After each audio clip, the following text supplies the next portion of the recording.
ajalooline läbimurre või tohutu skandaal. Midagi, mida Viktor Orbán ei suutnud saavutada 10 aasta jooksul, õnnestus saavutada vaid 3 nädalaga. Nii kirjeldas Ungari uus liider Péter Magyar läbirääkimisi Ukrainaga.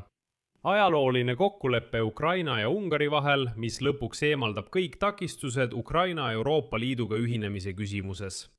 Ungaris teatati, et Ukrainaga on saavutatud kokkulepe Ungari vähemuse õiguste osas, mis mõjutab läbirääkimisi EL-iga ühinemise üle. Juba 15. juunil saavad Ukraina ja Moldova liikuda edasi järgmisse eurointegratsiooni etappi. Esimese läbirääkimiste klastri avamine, mis on ametlikuks stardiks läbirääkimistele EL-iga ühinemise üle, aga mis on oluline, millistele järeleandmistele läks Ukraina Ungaris ja kuidas see on seotud Transkarpaatiaga. Arutame neid keerulisi küsimusi koos. Minu nimi on Aleksei Petši, arutame seda teemat koos. Aga enne kui alustame, palun tellige see YouTube'i kanal, pange videole like ja jätke selle video alla oma kommentaar. Olen teile selle eest tänulik. Ja tellige minu Telegrami kanal Petši News, link sellele on selle video kirjelduses. Niisiis, Ungari peaminister Péter Magyar avaldas väga olulise sõnumi, mis muudab oluliselt Ukraina ja Ungari suhete konteksti. Magyari sõnul jõudsid Kiiev ja Budapest pärast mitmenädalasi läbirääkimisi kõikehõlmava kokkuleppeni, mis puudutab Ungari kogukonna keeleliste, hariduslike, kultuuriliste ja poliitiliste õiguste laiendamist. Transkarpaatias Ukrainas. Tsitaat. 3 nädalaga õnnestus meil saavutada see, mida Viktor Orbán ja tema meeskond ei suutnud saavutada 10 aastaga. Teatatakse, et läbirääkimistel osalesid Ukraina ja Ungari eksperdid, Ukraina-Ungari vähemuse poliitiliste organisatsioonide esindajad ning ka kiriku esindajad. Magyar märkis, et Ukraina valitsus nõustus lähiajal tegema kokkulepitud muudatused Ukraina seadusandlusesse.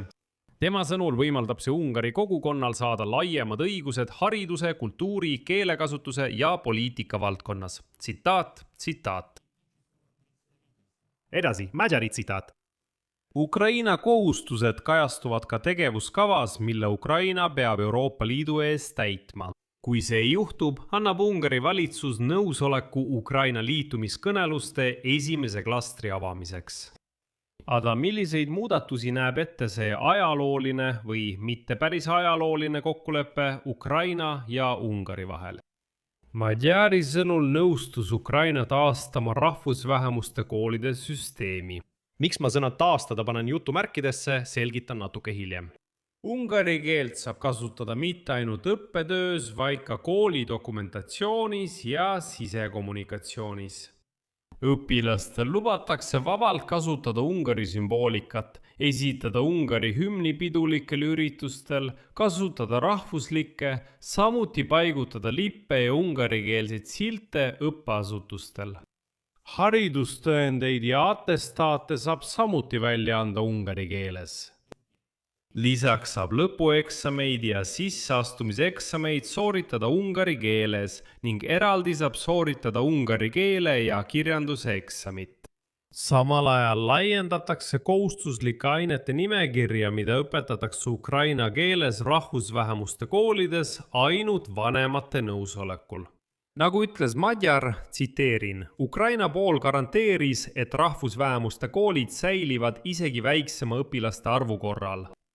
Eraldi kokkulepete plokk puudutab ungarlaste keeleõigusi. Ungari peaministri sõnul lubatakse asulates, kus Ungari kogukond moodustab üle 10% elanikkonnast, vabalt kasutada Ungari rahvuslikku sümboolikat. Samuti saab ungari keelt kasutada meditsiiniteenuste osutamisel, spordiürituste läbiviimisel, teaduskonverentsidel ja poliitilises tegevuses. Eelkõige nähakse ette võimalust viia valimiseelset agitatsiooni läbi ungari keeles. Valimissedelite ja ametlike infomaterjalide trükkimine ungari keeles. Lisaks on Ungari vähemuse esindajatel õigus vabalt säilitada oma traditsioone, tähistada rahvuspühi, korraldada kultuuri ja usulisi üritusi ungari keeles ning luua omaenda kultuuri- ja haridusasutusi. Samal ajal märkis Magyar, et Ungari ei kinnita ega toeta ka pärast kõiki neid järeleandmisi Ukraina kiirendatud ühinemist Euroopa Liiduga. tema sõnul, kui Ukraina täidab kõik 33 läbirääkimiste peatüki, mis on vajalikud EL-i liikmeks saamiseks, plaanib Ungari korraldada õiguslikult siduva rahvahääletuse sellise otsuse toetamiseks. Ja siin tuletan meelde, et varem kutsus Saksamaa kantsler Friedrich Merz Euroopa Liitu üles võimalikult kiiresti avama esimest läbiräämiste klastrit ühinemiseks. Ta rõhutas, et kahepoolsetel vaidlustel Kiievi ja Budapesti vahel ei tohiks lubada blokeerida eurointegratsiooni protsessi. Samal päeval tühistas Peeter Madjari valitsus veto Euroopa Rahufondi otsusele, mille kaudu Euroopa Liidu riigid saavad rahalist kompensatsiooni Ukrainale antud relvastuse eest. Ja nüüd kutsuti Kiievis üles suunama osa vabastatud vahenditest Patriot-süsteemide ja nende rakettide ostmiseks. Üldiselt mitte ilma järeleandmisteta, kuid läbimurres suhetes tekkis muidugi. Mis edasi saab? Euroopa Komisjonis tunnistati väga ausalt, et oodatakse läbimurret ainult Ukraina liitumise küsimuses, kuna Ungari on valmis oma seisukohta läbirääkimiste alustamise suhtes ümber hindama. Ja kui see tõesti juhtub, saavad Ukraina ja Moldova liikuda järgmisele eurointegratsiooni etapile. See on esimese läbirääkimiste klastri avamine, mis on EL-liiga ühinemise läbirääkimiste ametlik algus. Vastava otsuse peaksid nad tegema juba 15. juunil Luksemburgis toimuval valitsustevahelisel konverentsil. Ja jah, konteksti mõistmiseks lisan siiski, et Ungari koolide süsteem Taga-Karpaatias eksisteeris ajalooliselt ja tähelepanu, seda ei ole kunagi täielikult kaotatud. Aga 2017 aastal võeti vastu uus haridusseadus. Ja vastavalt selle seaduse 7. artiklile peavad vähemusrahvuste koolid, kõik, mitte ainult Ungari omad, üldiselt kõik peavad, pidid järk-järgult üle minema Ukraina õppekeelele kesk- ja vanemates klassides.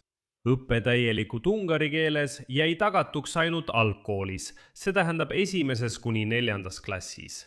5. klassist alates pidi ukraina keeles õpetatavate ainete osakaal suurenema kuni 70% lõpetamise ajaks.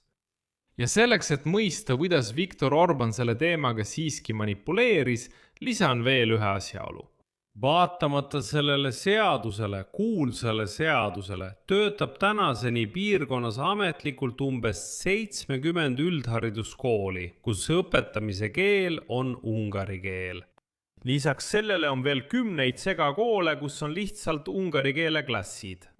Üldiselt, sõbrad, kirjutage kommentaaridesse, kas teie arvates on see ajalooline läbimurre suhetes ungarlastega või suur poliitiline skandaal. Siia panen 3 punkti, teie arvamuse ja järeldused, kirjutage selle saate kommentaaridesse, tellige kanal, vajutage kellukesele ja ärge unustage panna laiki. Kui soovite toetada selle YouTube'i kanali tööd, saate seda rahaliselt toetada mis tahes annetusega. Igasugune annetus linkide ja rekvisiitide kaudu selle video kirjelduses on teretulnud. Sellega on kõik, hoidke end, kõike head!